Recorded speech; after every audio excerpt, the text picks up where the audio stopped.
Friends, स्वागत है आपका target classes let's learn with Poonam नागर। तो अपने हिस्ट्री की 3 क्लास हो चुकी है, प्राचीन भारत की, मध्यकालीन इतिहास की और आधुनिक भारत की। आज अपने पढ़ेंगे पॉलिटी का एक बहुत जरूरी चैप्टर है जिसका नाम है महत्वपूर्ण अनुच्छेद। क्योंकि अनुच्छेद से कुछ क्वेश्चन आ जाते हैं तो अपने देख लेते हैं कि कितने क्वेश्चन जरूरी है। आज का अपना टॉपिक रहेगा महत्वपूर्ण अनुच्छेद। तो अपने देख लेते हैं, जैसे अनुच्छेद 1 से 4 इसमें आता है संघ राज्य क्षेत्र। संघ राज्य क्षेत्र अनुच्छेद 5 से 11 इसमें आती है नागरिकता। संघ राज्य क्षेत्र के अंदर अपने ध्यान रखेंगे कि जो राज्य है उसकी सीमा में कोई परिवर्तन हो रहा है या उसके नाम में परिवर्तन हो रहा है, तो जो आर्टिकल है उनकी 101 से 4 तक रहेंगे। 5 से 11 नागरिकता है, मतलब कि कौन भारत का नागरिक होगा, कौन भारत का नागरिक नहीं होगा। क्या दूसरे देश के लोगों को अपने भारत की नागरिकता मिलेगी, या अपने देश का कोई भी व्यक्ति है वो अपने देश से बाहर जाता है तो उसके पास भारत की नागरिकता रहेगी। तो ये सब कुछ जो भी आएगा वो भारत की नागरिकता की 5 से 11। इसमें एक बात और ध्यान रखना, ये भाग 1 और ये भाग 2। उसके बाद अपने बात करते हैं अनुच्छेद 12 से 35। इसमें आएंगे मूल अधिकार, जिसको मौलिक अधिकार भी कहा जाता है। ये भाग आएगा 3। इसमें ध्यान भाग 3 मूल या मौलिक अधिकार। इसी में अपने आगे बात करते हैं, इसको थोड़ा खोल के देखते हैं। तो अनुच्छेद 14 से 18 समानता, अनुच्छेद 19 से 22 स्वतंत्रता, अनुच्छेद 23 से 24 23 और 24 तो शोषण के विरुद्ध अधिकार। शोषण के विरुद्ध जो अधिकार होते हैं वो ध्यान रखना। 25 से 28 के अंदर क्या आता है, तो धार्मिक स्वतंत्रता आएगी, धार्मिक स्वतंत्रता। 29 30 अल्पसंख्यक वर्ग शिक्षा संस्कृति। अनुच्छेद जो 31 था उसको हटा दिया गया, इसको अपने आगे देखेंगे। उसके बाद बात करते हैं अनुच्छेद 32। इसको कहते हैं संवैधानिक उपचारों का अधिकार। संवैधानिक उपचारों का अधिकार। वापिस से देख लेते हैं अपने क्या पढ़े थे। अपने पढ़े थे महत्वपूर्ण अनुच्छेद। अनुच्छेद 1 से 4 संघ राज्य क्षेत्र भाग 1, अनुच्छेद 5 से 11 नागरिकता भाग 2, अनुच्छेद 12 से 35 मूल या मौलिक अधिकार भाग 3। इसमें अपने खोल के देखते हैं, तो अनुच्छेद 14 से 18 समानता, 19 से 22 स्वतंत्रता, 23 24 शोषण के विरुद्ध अधिकार, 25 से 28 धार्मिक स्वतंत्रता, 29 30 अल्पसंख्यक वर्ग शिक्षा संस्कृति। 31 जो था इसमें था संपत्ति का अधिकार। संपत्ति का अधिकार था, वर्तमान में इसको कानून बना दिया गया है। और अनुच्छेद 32 संवैधानिक उपचारों का अधिकार। इसी को अपने आगे देखते हैं, तो स्टार्ट होता है अनुच्छेद 14 से।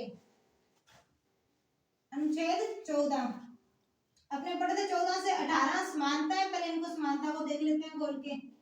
समानता तो 14 में आता है विधि के समक्ष समानता। विधि के समक्ष समानता, इसका मतलब क्या होता है कि संविधान के अनुसार सभी के समान माने जाएंगे।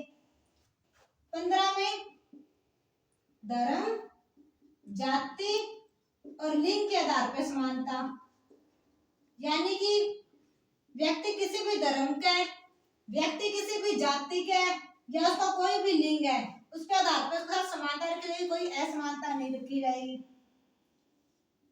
16 में इसको कहते हैं अवसर की समानता, लोक नियोजन की समानता। अवसर या लोक नियोजन की समानता अनुच्छेद 16। 17 अस्पृश्यता का अंत। अस्पृश्यता ये इसी को ध्यान में रखें, कहते हैं छुआछूत का अंत। छुआछूत का अंत। 18 में उपाधियों का अंत। अंत। 14 से 18 की समानता वापस दे देते हैं। 14 विधि के समक्ष समानता। 15 धर्म जाति लिंग के आधार पर समानता। 16 लोक नियोजन या अवसर की समानता। 17 अस्पृश्यता या छुआछूत का अंत। और 18 में आएगा उपाधियों का अंत। आगे अपने बात करते हैं 19 से 22। 19 से 22 है स्वतंत्रता का अधिकार। इसमें अपने को 6 प्रकार की स्वतंत्रता मिलती है, वो ध्यान रखना। 6 प्रकार की स्वतंत्रता है। सबसे पहले बात करते हैं 19, तो इसमें होती है प्रेस की स्वतंत्रता, इसी को कहते हैं वाक स्वतंत्रता, इसी को कहते हैं अभिव्यक्ति की स्वतंत्रता। फिर बात करते हैं अनुच्छेद 20। 20 में आएगा अपराध दोष सिद्धि। अपराध दोष सिद्धि की स्वतंत्रता है। 21 में जीने का अधिकार। जीने के अधिकार को और क्या कहा जा सकता है, इसी को कहते हैं प्राण दैहिक स्वतंत्रता। प्राण में दैहिक स्वतंत्रता।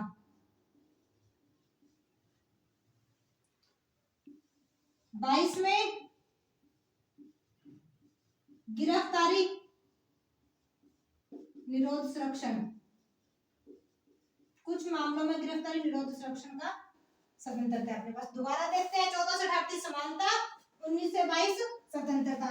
19 में प्रेस वाक या अभिव्यक्ति की स्वतंत्रता। 20 में अपराध या दोष सिद्धि की स्वतंत्रता। 21 में जीने का अधिकार या प्राण दैहिक स्वतंत्रता।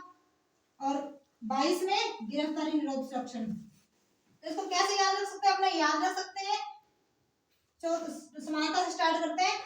पहले विधि के समान अपने को संरक्षण मिलेगा। जब अपने विधि के समान है तो धर्म जाति लिंग के आधार पर भी समान माने जाएंगे। अगर अपने समान है तो अपने को अवसर की समानता दी जाएगी और अपने छुआछूत का क्या हो जाएगा, अंत हो जाएगा। छुआछूत का अंत किया तो उपाधियों का भी अंत करना पड़ेगा सबको समान रखने के लिए। इतनी समानता को उसको कहते हैं स्वतंत्रता को। स्वतंत्रता में सबसे पहले अपने को बोलने की स्वतंत्रता दी गई। अगर अपने कुछ गलत बोलेंगे तो अपने को उसका अपराध सिद्ध करना पड़ेगा, यानी अपराध सिद्धि। अपराध सिद्ध होता है तो अपने देखेंगे कि अपने को जीने का भी अधिकार होना चाहिए सभी को। तो अपराध के बाद में जीने का अधिकार मिला। जीने का अगर अपने को अधिकार मिलेगा तो अपने को गिरफ्तारी निरोध संरक्षण भी मिलेगा, यानी 19 से 22 स्वतंत्रता का अधिकार। आगे अपने देखते हैं शोषण के विरुद्ध अधिकार। तो आगे अपने देखते हैं 23, 24। अनुच्छेद 23 और 24 है शोषण के विरुद्ध अधिकार। शोषण के विरुद्ध अधिकार, इसमें देखते हैं अपने 23 और 24 दोनों को। 23 में मानव दुर्व्यवहार। मानव दुर्व्यवहार। और 24 में 14 वर्ष से जो कम उम्र के बच्चे हैं उनको कारखानों में काम नहीं करने दिया जाएगा, यानी बच्चों का संरक्षण मान सकते हैं इसको। ठीक है, 23-24 है शोषण के विरुद्ध अधिकार। 23 में मानव दुर्व्यवहार या ब्लाक श्रम भी कह सकते हैं इसको, ब्लाक श्रम। और 24 में 14 वर्ष से कम उम्र के बच्चों को कारखानों में रोक है। आगे देखते हैं 23-24, 25 से 28। 25 से 28 में क्या आता है, तो धार्मिक स्वतंत्रता। धार्मिक स्वतंत्रता, इसको देख लेते हैं। पहले अनुच्छेद 25, पहले नंबर लिख के छोड़ देते हैं, फिर मैं भूल जाती हूँ नंबर लिखना। अनुच्छेद 25 में धार्मिक प्रचार। 26 में प्रचार करें तो लोग इकट्ठे होंगे तो उसको आपने क्या करेंगे, प्रबंधन है, धार्मिक प्रबंधन है। लोग आएंगे तो चंदा देंगे, चंदा देंगे तो पैसे इकट्ठे होंगे, धार्मिक कर है। कर के लिए बाधा नहीं किया उसका धर्म के नाम पे। फिर है 28, अगर पैसे आएंगे तो पैसे अपने क्या कर सकते हैं, शिक्षण संस्थान खोल सकते हैं, शिक्षा संस्थान। वापस देखते हैं 25 से 28 धार्मिक स्वतंत्रता। याद रखने के लिए ध्यान रखना कि पहले करेंगे अपने प्रचार। प्रचार करेंगे तो लोग आएंगे, उनका क्या करना है, प्रबंधन। प्रबंधन करेंगे तो पैसा आएगा उसका, उससे क्या कर की मुक्ति हो जाएगी। कर अगर अपना बच जाता है तो क्या होगा, उसके हम शिक्षा संस्थान यानी शिक्षा दे सकते हैं उससे। ये था 25 से 28। आगे देखते हैं 29 और 30। 29, 30 29 में अल्पसंख्यक वर्गों के हितों का संरक्षण। अल्पसंख्यक कौन होते हैं? जिनकी संख्या कम होती है। अल्प प्लस संख्यक, जिनकी संख्या कम है। अल्पसंख्यक वर्गों के हितों का संरक्षण अनुच्छेद 29 में। और 30 में आता है इनके शिक्षण संस्थान। शिक्षण संस्थान वापस देख लेते हैं अपने 23-24 शोषण के विरुद्ध अधिकार है। 23 में मानव दुर्व्यापार या बालश्रम। 24 में 14 वर्ष से कम उम्र के बच्चों को कारखानों में निषेध है। 25 से 28 है धार्मिक स्वतंत्रता का अधिकार।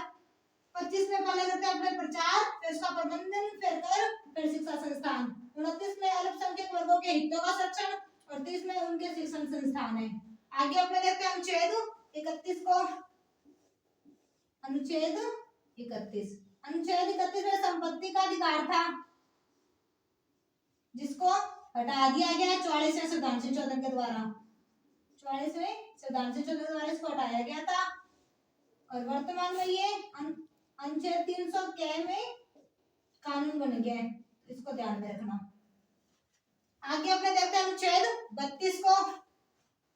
अनुच्छेद 32 क्या है? संवैधानिक उपचारों का अधिकार। संवैधानिक उपचारों का अधिकार क्यों कहते हैं?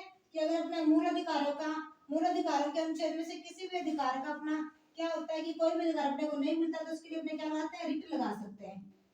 तो अनुच्छेद 32 के अंदर 5 प्रकार की रिट है जो कि अपने सुप्रीम कोर्ट में लगा सकते हैं। इसी को ध्यान में रखना।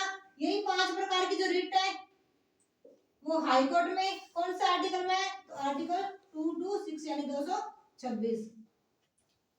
आर्टिकल 32 में 5 प्रकार की रिट है सुप्रीम कोर्ट में और आर्टिकल 226 में 5 प्रकार की रिट है हाई कोर्ट में।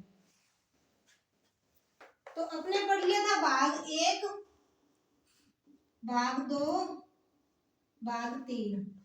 1 में अपने पढ़े थे आर्टिकल 1 से 4, भाग 2 में अपने पढ़े 5 से 11 और भाग 3 में अपने पढ़े 12 से 35। इसमें था संघ राज्य क्षेत्र, इसमें था नागरिकता और भाग 3 के अंदर क्या था? तो मूल अधिकार थे।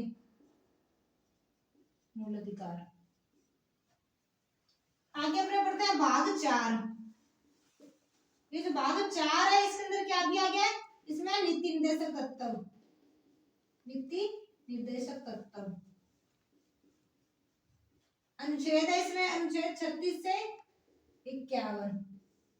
इसमें जो मुख्य अनुच्छेद अपने वो देख लेते हैं। अपने देखेंगे अनुच्छेद 39 के 40, 42, 44,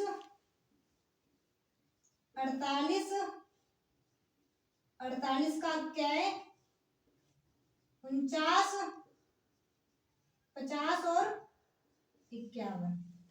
तो अपने बात करते हैं 39 के क्या में निःशुल्क विधिक सहायता।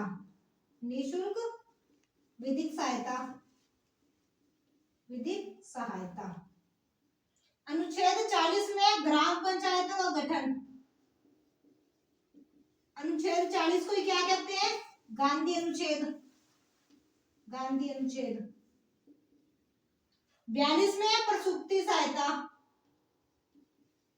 प्रसूति सहायता। अनुच्छेद 44 में है समान सिविल सहायता। समान सिविल सहायता। आगे अपने बात करते हैं अनुच्छेद 48 में कृषि व पशुपालन। कृषि और पशुपालन ध्यान रखेंगे। 48 के क्या में वन्य जीव संरक्षण। वन्य जीव का भी संरक्षण करना है। वन्य जीव संरक्षण। 49 में राष्ट्रीय महत्व के स्मारक का संरक्षण। राष्ट्रीय महत्व के स्मारक का संरक्षण।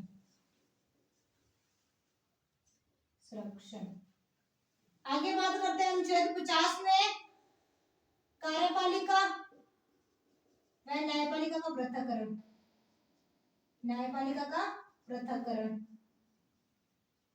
और अनुच्छेद 51 में अंतरराष्ट्रीय शांति, अंतरराष्ट्रीय शांति।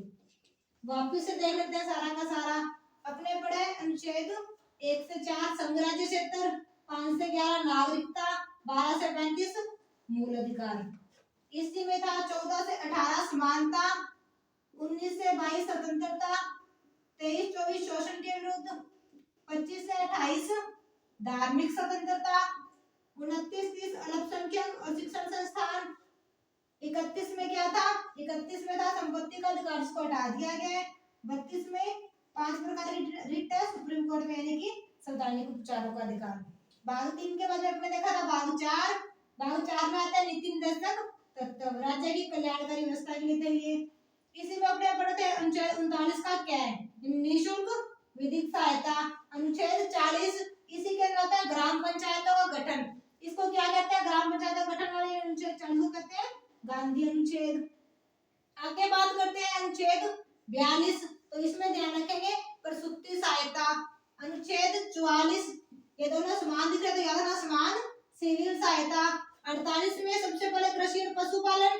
48 के में वन्य जीव का संरक्षण करेंगे। वन्य जीव का संरक्षण करेंगे। 49 में हम राष्ट्रीय जो महत्व के स्मारक है उनका संरक्षण करेंगे। और उसी के साथ 50 में कार्यपालिका व न्यायपालिका का पृथक्करण है। और 51 में अंतरराष्ट्रीय शांति। आगे अपने पढ़ते हैं भाग 4 क्या? भाग 4 क्या?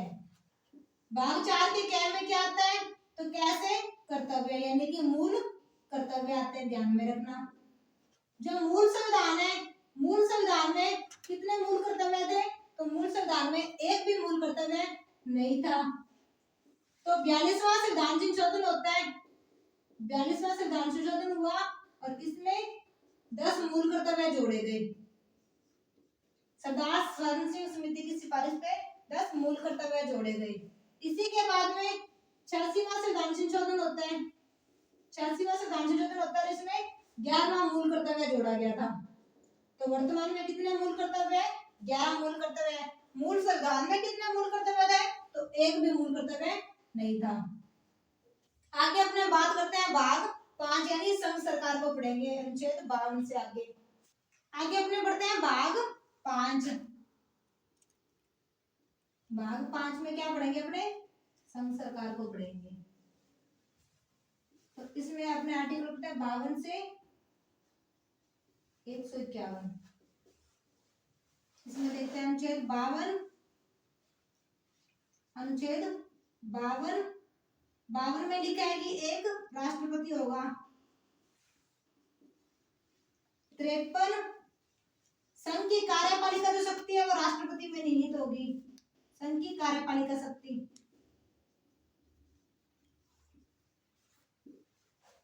54 राष्ट्रपति का निर्वाचन मंडल, निर्वाचन मंडल।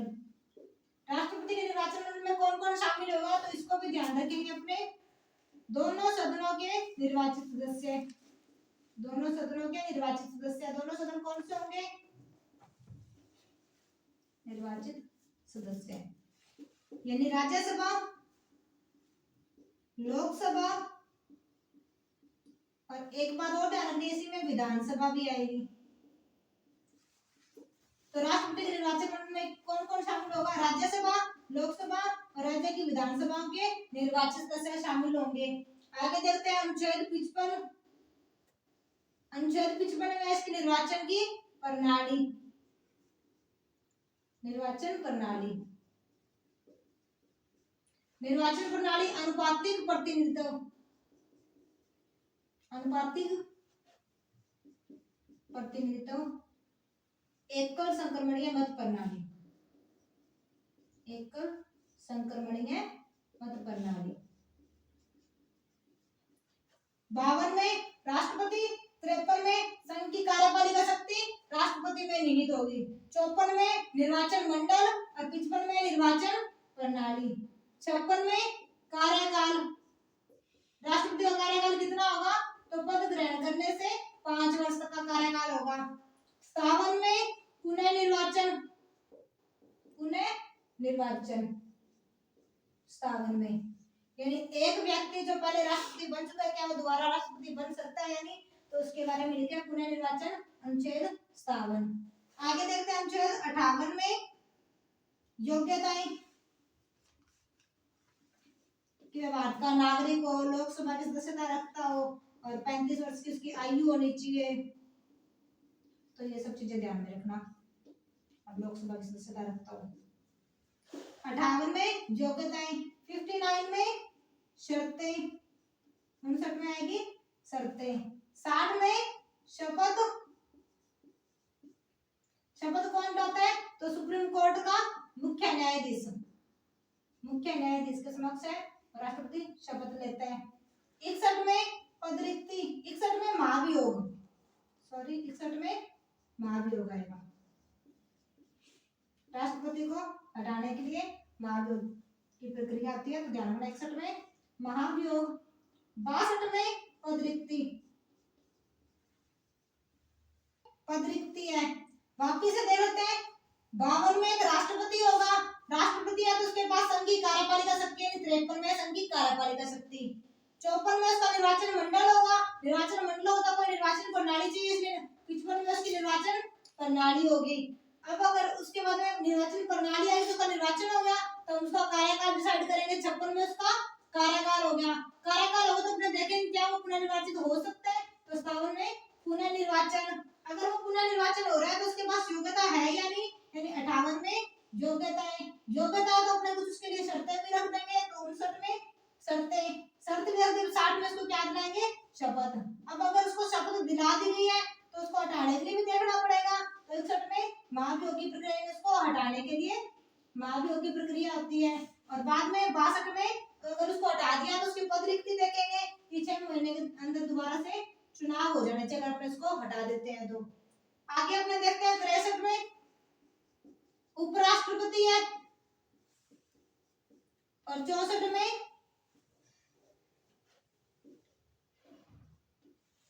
उपराष्ट्रपति है, ये राज्यसभा का पदेन सभापति होगा, राज्यसभा का पदेन सभापति होगा।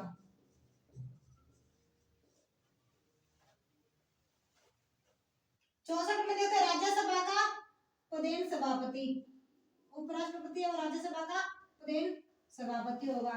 63 और 64 के बाद अपने आगे देखते हैं आर्टिकल 72 है, 72 में राष्ट्रपति की समाधान शक्ति है, राष्ट्रपति की समाधान शक्ति है, समाधान शक्ति। राष्ट्रपति क्या है, 72 काम करता है, 72 मतलब अच्छा 72 यानी 72, ठीक है। आगे देखेंगे 73, 74, 75, 76, 70, 78, 79, 80 और 81, यहीं तक देखते हैं एक बार लिए। 73 में संघ की कार्यपालिका शक्ति का विस्तार, कार्यपालिका शक्ति का विस्तार है, संघ की कार्यपालिका शक्ति का विस्तार 73 में। 74 में राष्ट्रपति की सलाह व सहायता के लिए मंत्रिपरिषद। 75 में मंत्रिपरिषद का प्रधान है वो प्रधानमंत्री होगा, प्रधानमंत्री। 76 में महान्यायवादी। 77 में सारे काम राष्ट्रपति के नाम से होंगे, 77 से सारे काम राष्ट्रपति के नाम से होंगे। 78 में प्रधानमंत्री का कर्तव्य दिया गया है, क्या कर्तव्य दिया गया कि वह राष्ट्रपति को रिपोर्ट देगा, राष्ट्रपति को रिपोर्ट देगा। 79 में संसद, 79 संसद। 80 में राज्यसभा और 81 में लोकसभा। स्टेट को भी देख लेते हैं, यहाँ पे 74 है तो यहाँ देखेंगे 163, 164, 165, 166, 167,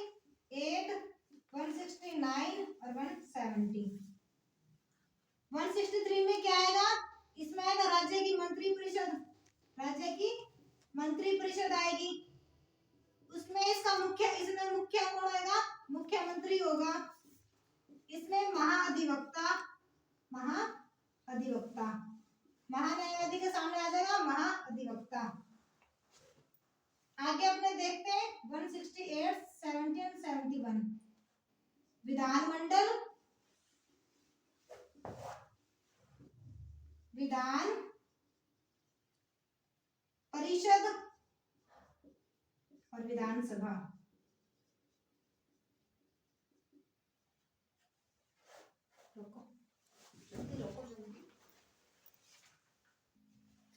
आगे अपने देखते हैं अनुच्छेद 108। 108 में क्या है, संयुक्त बैठक, राज्यसभा में लोकसभा की संयुक्त बैठक आएगी। 110 में धन विधेयक, 112 में व्यय से बजट, वित्तीय विवरण ध्यान रखेंगे। 123 में राष्ट्रपति का अध्यादेश है, राष्ट्रपति का अध्यादेश। इसको डिटेल में अपने आगे की वीडियो में देखेंगे, एक बार शॉर्ट में रिवीजन कर लेते हैं। 123 में राष्ट्रपति का अध्यादेश है, इसी का ध्यान रखेंगे। इसी का उल्टा करते हैं 213, तो राज्यपाल का अध्यादेश, राज्यपाल का अध्यादेश आ जाएगा। 124 में सुप्रीम कोर्ट है और 214 में हाई कोर्ट है, इनको भी ध्यान में रखेंगे। 124 में सुप्रीम कोर्ट का एक अभिलेखीय न्यायालय, अभिलेखीय न्यायालय। 129 में अभिलेखीय न्यायालय। 143 में क्या है, तो परामर्श की शक्ति है, राष्ट्रपति की परामर्श की शक्ति ध्यान रखेंगे 143। 148 में नियंत्रक व महालेखा परीक्षक, नियंत्रक व महालेखा परीक्षक।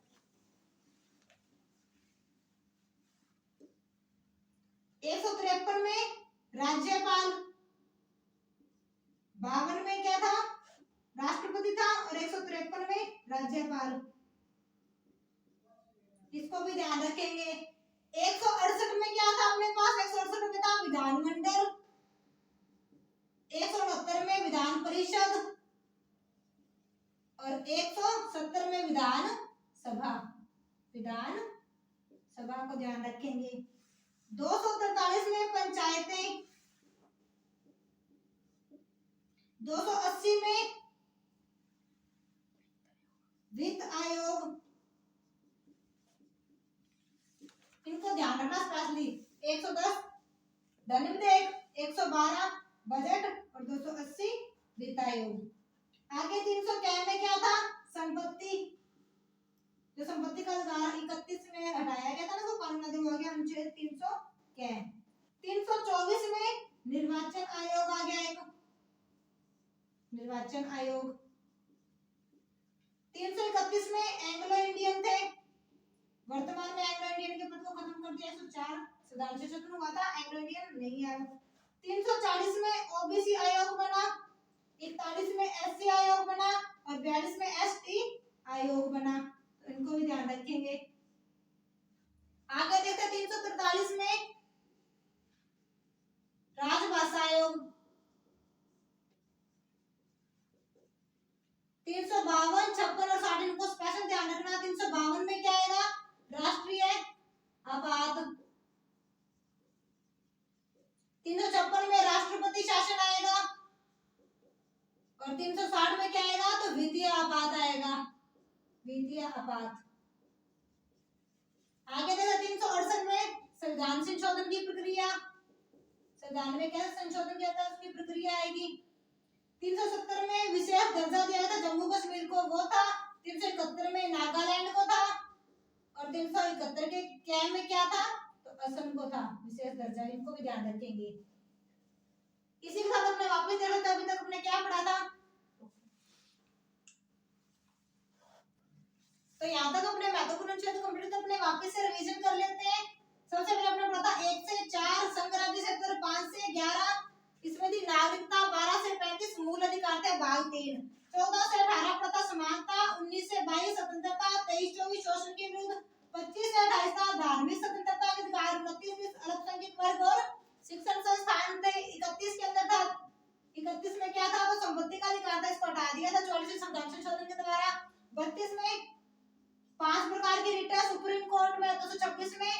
हाई कोर्ट में रिट है 5 प्रकार की। 32 के बाद अपने आगे बढ़ा था 39 का क्या विधिक समान संहिता विधिक निशुल्क विधिक संहिता। 39 के क्या में थी निशुल्क विधिक सहायता। उसके बाद 40 में बढ़ा था पंचायतों ग्राम पंचायतों गठन गांधी अनुच्छेद 42 में प्रसूति सहायता। 44 में क्या था समान सिविल सहायता। 45 में आएगा निवार्य शिक्षा का अधिकार।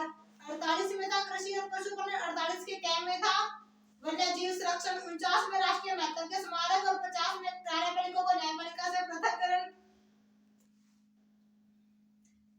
51 में था अंतरराष्ट्रीय शांति। 52 से 62 में आता राष्ट्रपति। 52 में एक राष्ट्रपति होगा। 53 में संघ की कार्यपालिका शक्ति है वो राष्ट्रपति में निहित होगी। 54 में राष्ट्रपति का निर्वाचन मंडल है और 55 में निर्वाचन प्रणाली है। 56 में कार्यकाल आएगा। 57 में पुनर्निर्वाचन आएगा। 58 में योग्यता। 59 में शर्तें। 60 में शपथ। 61 में उसका महाभियोग आएगा। 62 में पदरिक्ति आएगी। 63 में उपराष्ट्रपति था। 64 में उपराष्ट्रपति है वो राज्यसभा का प्रधान सभापति होगा। उसके बाद अपने पढ़ते हैं 72 में राष्ट्रपति की समाधान शक्ति थी। 73 में संघ की कार्यपालिका शक्ति का विस्तार था। 74 में राष्ट्रपति के लिए क्या होगी सलाह के लिए मंत्रिपरिषद होगी। 75 में मंत्रिपरिषद का मुख्य जो होगा वो प्रधानमंत्री होगा। 76 में मान्यता। 77 में सारे काम राष्ट्रपति के नाम से होंगे। 78 में प्रधानमंत्री का कर्तव्य है कि वो राष्ट्रपति को रिपोर्ट देगा।